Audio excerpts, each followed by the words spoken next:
Bosnia سے ایک خاتون سوال پوچھتی ہیں، مولانا صاحب میں نے آپ کا ایک خطبہ سنا، آپ نے اس میں فرمایا کہ عورت کو چاہیے کہ وہ گھرداری کرے، لیکن سوال تو یہ ہے کہ اگر وہ یہی کام کریں گی تو باہر پھر ڈاکٹرز جو خواتین بنتی ہیں وہ کہاں جائیں گی؟ ایئرپورٹ پر سیکورٹی سٹاف کی شدید ضرورت ہوتی ہے، ایسی صورت میں ان عورتوں کو جاب لازمی کرنا پڑتی ہے۔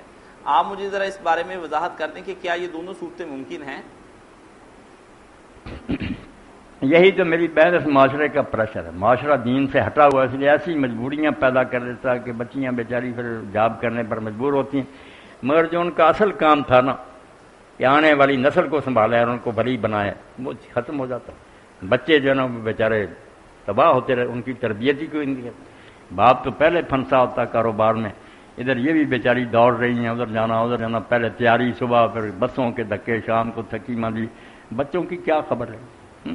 پھر بچے ایسے ہی پیدا ہوں گے نا، بعد میں یہ بھی پھر کانٹے چبھیں گے، بے ادب بیٹے ہوں گے، پھر روئیں گی کہ بچوں کو کیا ہونا ہی تھا۔ جب ان کو آپ نے جان کر چھوڑ دیا، وہ بیچارے جس طرح کے جی چائے بنتے رہے، پھر یہی نتیجہ نکلا، آپ کیوں روتے ہو؟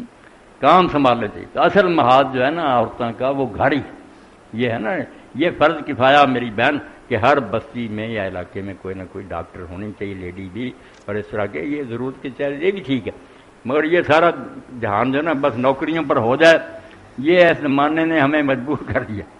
عصر حاضر ملک الموت ہے تیرا، جس نے قبض کی روح تیری دے کے تجھے فکر معاش۔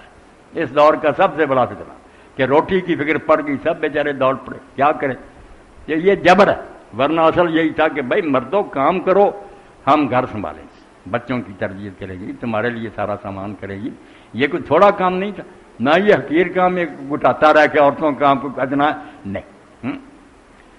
کیسا حدیث پاک میں اسماء بنت یزید جب آئیں تو آپ سے پوچھا مرد جہاد کرتے ہیں، یہ کرتے ہیں، وہ کرتے ہیں، حضور نے فرمایا جو عورت اپنا گھر کے کام سنبھالے، بچوں کو پالے، خاوند کے لیے سب کچھ تیار کرے، اور اس میں اس کے جو ہے نا رخسار یہ بھی میلے ہو جائیں، ہاتھ بھی میلے ہو جائیں، نہانے کی مہلت بھی نہیں، تو قیامت کے دن اس طرح ہوگی میرے ساتھ، 2 انگلیاں جوڑ کر حضور نے فرمایا کہ میرے ساتھ ہوگی جنت میں۔ یہ کوئی کم بات ہے؟ مرد تبھی آپ بے فکر ہو کر کام کریں گے یا اگر یہ کام پیچھے سے بے فکر ہوگا؟ تو بے ایمان لوگ اس طرح ہی پھیلاتے ہیں، نہیں عورتوں کو ذلیل کرتے ہیں۔ ذلیل تو انہوں نے کیا، اس طرح کبھی ہوا تھا؟ پڑھے لکھے 6-7 آدمی ایک بیاہ کے وقت ایک بچی سے بدکاری کر رہے ہیں، پولیس کے بارے میں توبہ توبہ آیا، ایک تھانے میں ہمارے 4 حرامی 14 سال کی بچی کو رکشا میں سے لے گئے، بدکاری کی، اب ہتھکڑیاں لگی ہیں۔ یہ تعلیم کی برکت ہے، اس کو کہتے تعلیم ہے۔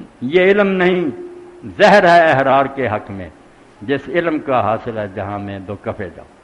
پڑھ رہے ہیں میں فلاں فلاں، کیا نوکری کرنی؟ یہ علم کا کوئی مقصد ہے؟